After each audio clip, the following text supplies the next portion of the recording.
Good morning, St. Francis. It's time to talk again about the third temptation, the third week of the Lent Course, which we discussed last night. Had wonderful interaction with people viewing in from their homes.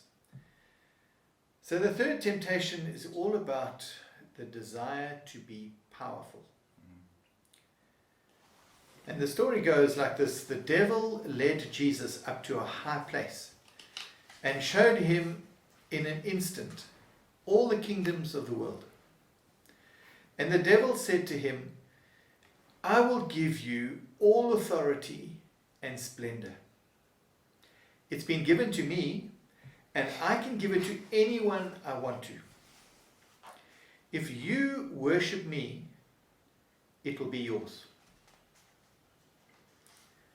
And Jesus answered, "It is written, worship the Lord your God and serve him only." Must have been a real temptation when Jesus had come down to change the world, to bring a new world order, as it were, as everybody thought, as the Messiah, to have said, if I have power, then I can do these things. And the world says to us, surely if you have power, and as long as it's used in the service of God and your fellow human beings, you don't abuse the power, this is a good thing, right? But that's not what God says. And the quote from the book that we want to look at this morning is when Henri Nouwen writes, Maybe it is that power offers an easy substitute for the hard task of love. It seems to be easier to be God than to love God. Easier to control people than to love people. And easier to own life than to love life. Let me read that again. Maybe it is that power offers an easy substitute for the hard task of love. It seems easier to be God than to love God, easier to control people than to love people, and easier to own life than to love life. That's a difficult task, Meshach. Mm-hmm. Yeah. How do we do this? I asked the hard questions. Oh yes, you do. Good morning, Franciscans, and good morning, the community of faith. It's quite a difficult question, but an interesting one, and I think it's going back to what we read when Jesus commissions Peter, and as such commissions the entire church, all of us, as it were. I read something somewhere. It was a quote that says, "Love is an action verb."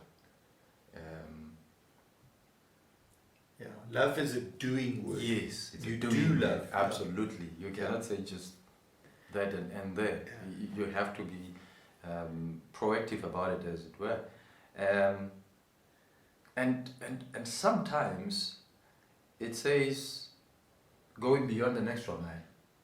It requires us to dig deep, to bring out the best in us and to give our best and all that we have of us to others.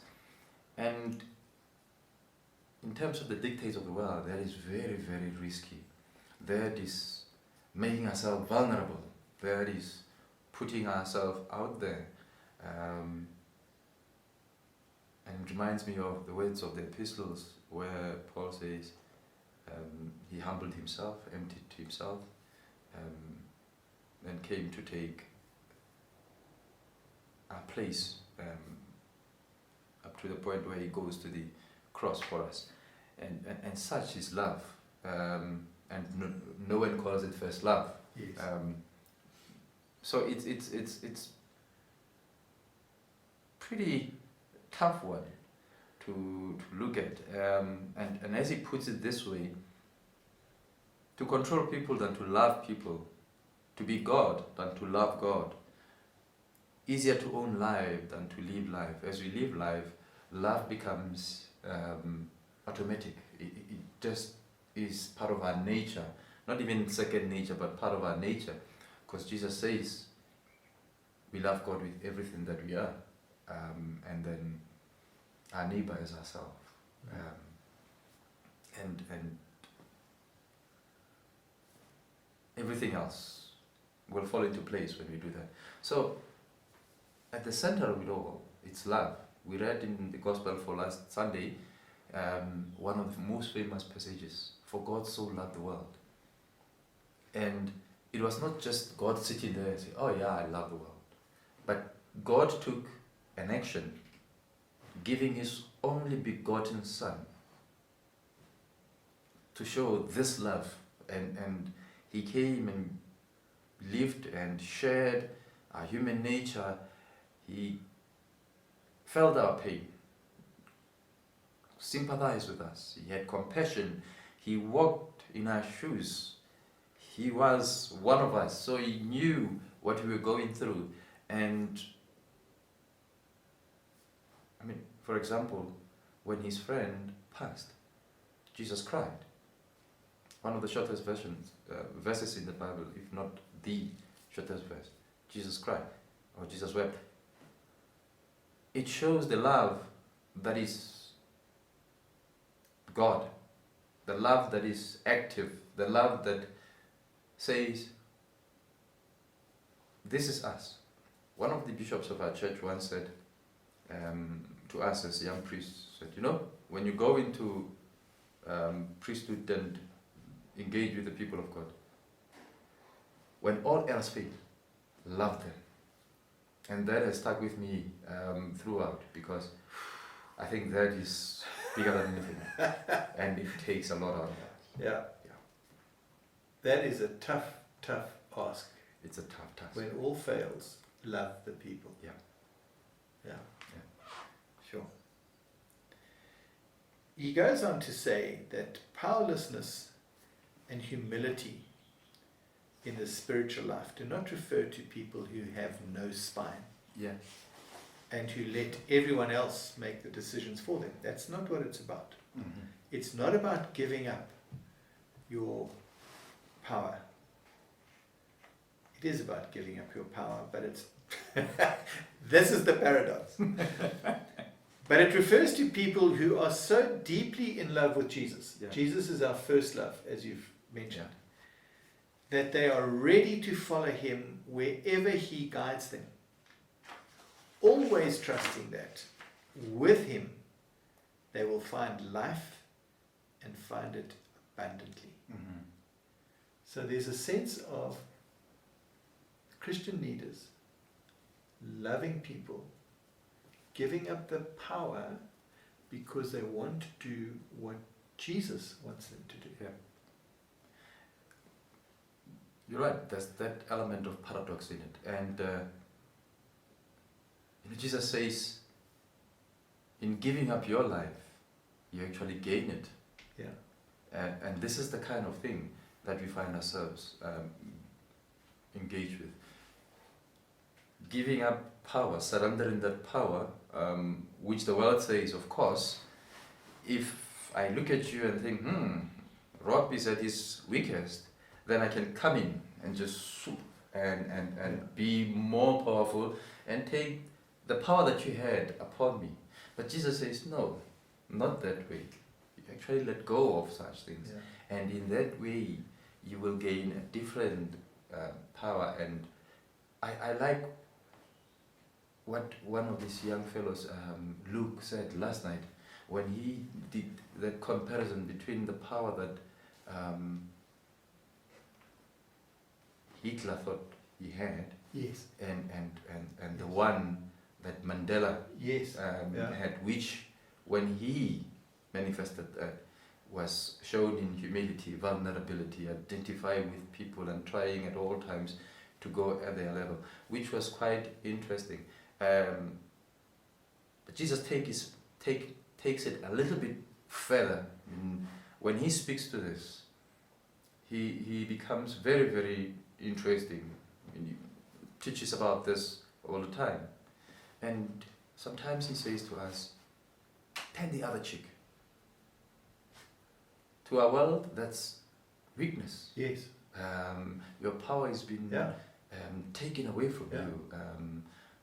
Whether you give it up willingly or so, but it's taken away Yeah. from you. Somebody takes your garment, give the other one. Yeah.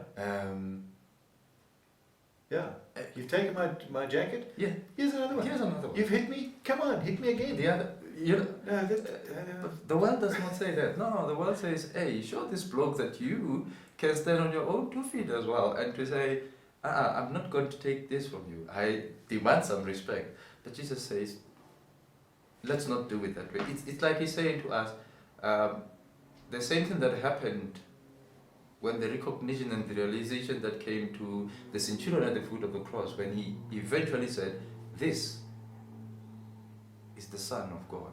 Yeah. Truly and truly, this is the Son of God. That will happen, and the world will come to realize that with us, that we have a different power, Yeah. which is inspired, informed, and comes from love. As we act that way, empowering others, we also become people of power, as it were, but the way God has meant it to be. Not that would mean one subjecting the other to one's authority, which also may go to a point of the abuse thereof. But this is something that is motivated and inspired by love. Yeah. Now, I did appreciate the analogy of Nelson Mandela last night, who was imprisoned for fighting against apartheid. Mm-hmm. And yet, whilst he was in prison, he kept saying, we must do the right thing. He did not subscribe to violence. Yeah. And when he came out, there was a real, he was the Messiah. He was going to save the majority of people Mm-hmm. who have been oppressed for so long. And he said, well, that is not the way to go. We've got to look at all the people. Yeah. And yeah, I appreciated that a lot. It was like the modern day Peter's waiting for him. Just say the word and we'll do this. Exactly. As Peter was saying Yeah. to Jesus, Yeah. or thinking that it should be like that. And Jesus Yeah. was saying, no. No. Our kingdom is not of this. Yeah. And I'm not that kind of a Messiah where we come in that kind of power, violence and all that. It's a totally different. Yeah. That says surrender all and letting go and letting God. Yeah. I mean, you alluded to that last week when Jesus says to Peter, I must go to Jerusalem and face the Jewish authorities. Mm-hmm. And Peter says, are you out of your mind? That's not the way to go. That's not the right thing to do. And Jesus says, get behind me, Satan. This is what I have to do. This is the right thing to do. Because Peter was becoming like a lawyer at that time. I mean, you put up A good argument. argument. Yeah. So, hey, everything's going well. Why do you want to throw it away? Yeah. It's a temptation. Yeah. So, Guys, thank you for listening. And do tune in to a couple of more videos that are coming. Yeah. And tune in next Wednesday evening, because we will be wrapping up what Henri Nouwen has been saying about the 3 temptations. Thanks so much. Thank you again, Mishak, for Thank being you. with us. Thank you for making It's this quite interesting and so challenging. It's thought-provoking. Thank you so much. And thank you all. God bless. Yeah.